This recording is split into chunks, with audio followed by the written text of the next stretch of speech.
বাংলায় একটা কথা আছে, স্বাধীনতা অর্জনের চেয়ে রক্ষা করা কঠিন।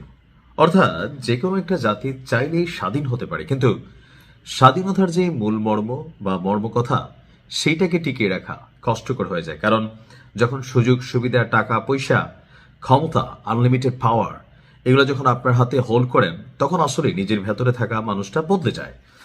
তো কথা বলছি আহ, আমাদের এই মুহূর্তে সারা বাংলাদেশে যেই কয়েকজন ক্যারেক্টারের উপর নির্বাচনের সময় মানুষের সবচেয়ে বেশি ফোকাস ছিল, বা বিএনপির কাছে খুবই গুরুত্বপূর্ণ একটা ক্যারেক্টার হিসাবে আপনার বা আসন হিসাবে দেবিদ্দার আমাদের হাসনাত আবদুল্লার জেরিয়া বা প্রথিতযশা রাজনীতিবিদ ইঞ্জিনিয়ার মঞ্জুরুল হক মুন্সি, ওনার যে আসন, তো সেই আসনে হাসনাত আবদুল্লাহ বিজয়ী হয়েছে। আপনি যদি একটু খেয়াল করেন, এইবারের নির্বাচনে জামাত ইসলামের প্রধান ন্যারেটিভ ছিল চাঁদাবাজি। অর্থাৎ আওয়ামী লীগ চাঁদাবাজি করেছে, বিএনপি ক্ষমতা আসলে তারাও চাঁদাবাজি করবে।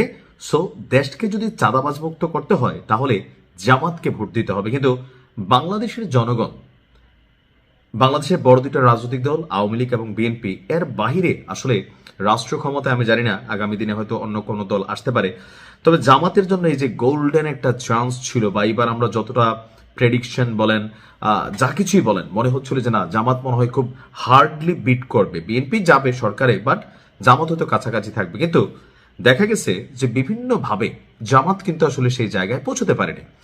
তবে হাসনাত আবদুল্লাহ পৌঁছে গেছে।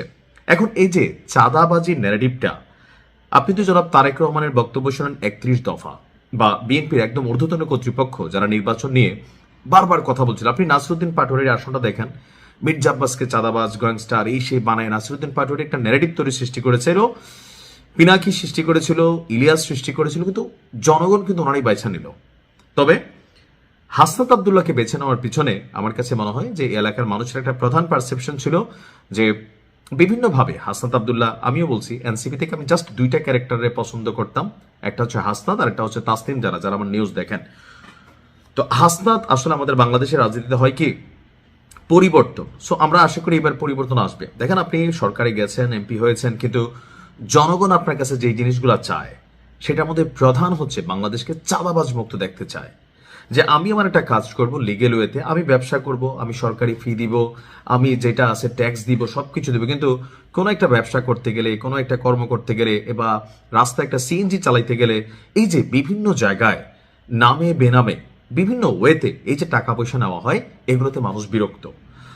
তারেক রহমানের 31 দফার মধ্যে এটা কিন্তু খুবই গুরুত্বপূর্ণ একটা দফা, যে বিএনপি এবার ক্ষমতায় গেলে ভিন্ন রকম বাংলাদেশ আমরা দেখব, because he has a plan.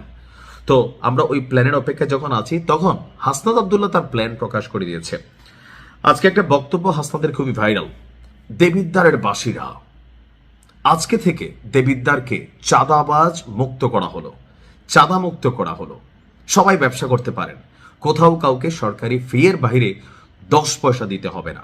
আর কেউ যদি এখানে টাকা পয়সা দাবি করে তাহলে কি করতে হবে, তাকে বাইধা রাইখা হাসনাতকে খবর দিতে হবে। ইভেন যারা হাসনাতের নির্বাচনে খেটেছে, এখন আমাদের বাংলাদেশের রাজনৈতিক কালচার কোনটা, যে যেমন ধরেন যখন নির্বাচন আসে তখন এক শ্রেণীর মানুষ ফান্ডিং করে এমপি সাহেবকে, কেন, যে উনি ক্ষমতায় গেলে এই এলাকার যে বিভিন্ন উন্নয়নমূলক কর্মকাণ্ড হবে অথবা নানান ধরনের সিন্ডিকেট ইস্যু আছে, এগুলোতে তিনি সুবিধা ভোগ করবেন।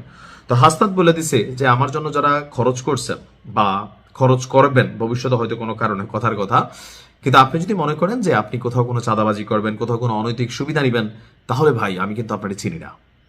এই কথাটা বলার জন্য একটু সাহস লাগে।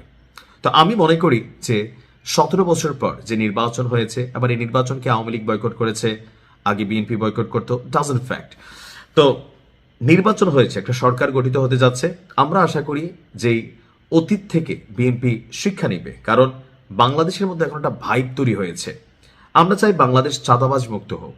আপনি আপনার কাজ করবেন, আপনি আপনার ব্যবসা করবেন, একজন রিক্সাওয়ালা সে রিক্সা চালাবে, একজন হকার সে হকারি করবে, তাকে কাউকে 20 টাকা 50 টাকা দিতে হবে না, সে আইন মাইনা হকারি করবে। অবৈধ জায়গায় সে করলে তার বিরুদ্ধে রাষ্ট্র ব্যবস্থা নিবে, এখানে মানবিকতার সুযোগ নেই, কারণ এগুলো রুলসের মধ্যে আপনাকে আনতে হবে। তো হাসনাত আবদুল্লার যে বক্তব্যটা চাঁদাবাজদের নিয়ে, যদি তার কোনো কর্মীও যারা তার নির্বাচনের সময় খেটেছে, এলাকার মানুষ চিনে যারে না ও তো হাসনাতের কাছের লোক, এখন আমরা হাসনাতের কাছে বলতে চাই যে বক্তব্য দেওয়া তো সোজা, আর বক্তব্যের জন্য সার্জিস এবং হাসনাত আগে থেকে যথেষ্ট পাকা টাইপের ছেলে। তো বক্তব্য সোজা, সেটাকে কর্মে বাস্তবায়ন করা অনেক কঠিন। সো হাসনাত আব্দুল্লাহ সহ যারা বাংলাদেশের নির্বাচিত হয়েছেন 300টি আসনে, আমরা চাইব যে আপনারা প্রত্যেকের এলাকা চাঁদাবাজ মুক্ত করবেন। আর নয়তো রাজনীতিতে বাংলাদেশের ইতিহাস কি বলে, জোর করে ক্ষমতায় থাকতে হয়, নয়তো জনগণ আপনাকে ছিটকে ফেলে দিবে। আর এখন যেহেতু আপনি ক্ষমতায় আছেন, ক্ষমতা হারানোর ভয়টা কাজ করবে। এমনি একটা অস্থির অবস্থা অর্থনীতিতে, রাষ্ট্রীয় ইস্যুগুলোতে অনেক কিছু আছে। তো বেস্ট অফ লাক আমরা কি বলে যে সকল এমপিদের জন্য। আসসালামু আলাইকুম।